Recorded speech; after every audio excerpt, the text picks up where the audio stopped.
Perkenalkan, nama saya Canda Syahrini dengan NPM 228150029. Perkenalkan, nama saya Nanda Septia, NPM 228150043. Perkenalkan, saya Dita Prilia dengan NPM 228150039. Perkenalkan, nama saya Windika Sinaga dengan NPM 228150069.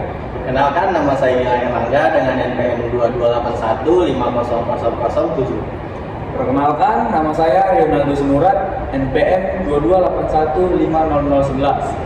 Nah, kami akan mendiskusikan tentang perusahaan BUMN yang bergerak di sektor pembangkit listrik. Untuk diskusi selanjutnya, mari simak video ini.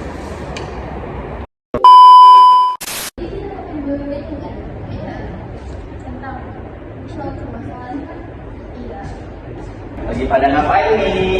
Lagi berdiskusi. Kalian lagi diskusi apa? Kita lagi diskusi tentang perusahaan BUMN. Bisa nanti boleh join? Boleh. Terima kasih. Kalau boleh tahu kalian diskusi tentang apa sih? Nah, jadi yang kita diskusikan itu tentang perusahaan BUMN atau badan usaha milik negara. Nah, jadi fokus kita itu ke perusahaan yang bergerak di sektor pembangkit listrik. Nah, di situ kita akan bahas gimana struktur organisasinya, terus apa permasalahan yang ada di perusahaan itu, terus gimana upaya dalam menangani permasalahan itu. Nah, seperti itu. Oh iya, pengertian BUMN itu apa sih? Jadi BUMN itu atau Badan Usaha Milik Negara adalah perusahaan yang dimiliki oleh pemerintah dan dibentuk untuk menjalankan bisnis dengan tujuan memperoleh keuntungan sekaligus memberikan layanan kepada masyarakat. Terus ada nih contohnya, yaitu perusahaan di sektor listrik dan transportasi yang beroperasi untuk memenuhi kebutuhan pabrik dan mendukung perekonomian negara. Jadi gitu. Oh, kayak gitu. Ya. Kan di BUMN itu kan udah pasti ada strukturnya. Boleh dijelaskan nggak struktur BUMN itu? Jadi ini di struktur organisasi BUMN dirancang untuk mengolah perusahaan yang dikelola oleh negara. Yang pertama itu rapat umum pemegang saham, yang kedua itu dewan komisaris, yang ketiga direksi, yang keempat komite audit, yang kelima unit operasional, yang keenam sinergi antar BUMN, yang ketujuh transformasi digital dan perubahan struktur. Jadi yang dibahas di sini ya mengenai struktur organisasinya dan bagaimana cara kerjanya, cara kerja BUMN itu. Oh, seperti itu.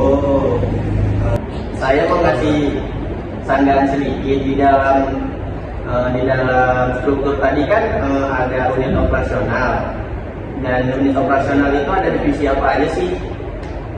Nah, kalau dalam unit operasional itu ada divisi keuangan, divisi SDM, divisi pemasaran, divisi produksi, dan divisi teknologi.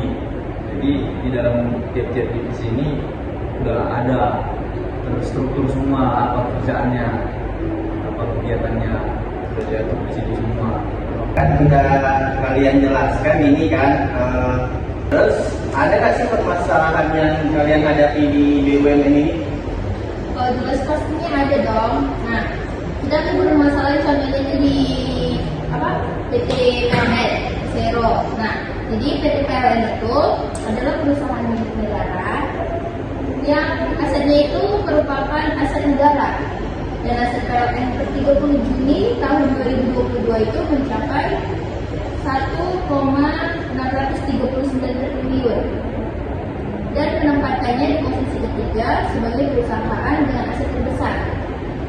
Nah, jadi inti permasalahan dari pengelolaan aset ini itu yang pertama itu kurangnya pengamanan dan legalitas aset. Nah, yang kedua itu pencatatan aset yang tidak akurat. Yang ketiga, sistem informasi pengelolaan aset yang belum optimal.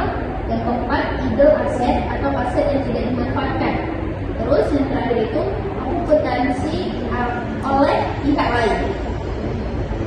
Seperti itu permasalahannya. Terus supaya apa yang harus dilakukan dalam pengelolaan aset BUMN ini? Jadi upaya yang harus dilakukan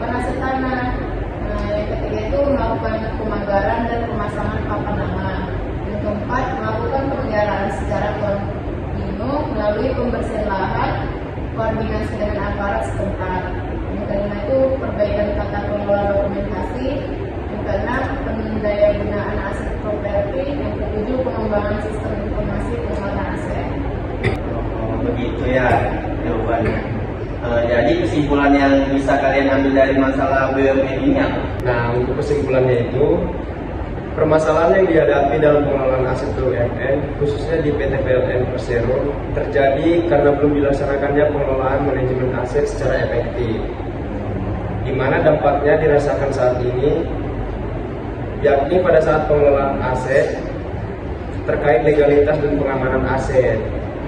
Belum adanya legalitas dan tidak adanya pengamanan dapat mengakibatkan konflik, bahkan berakibat hilangnya aset perusahaan. Seperti itu.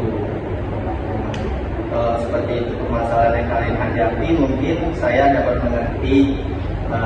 Dan saya ingin mengucapkan terima kasih karena saya dapat bergabung dalam diskusi ini. Baiklah saudara-saudara, saya izin pamit, saya izin undur diri. Terima kasih semuanya. Sama. Terima kasih.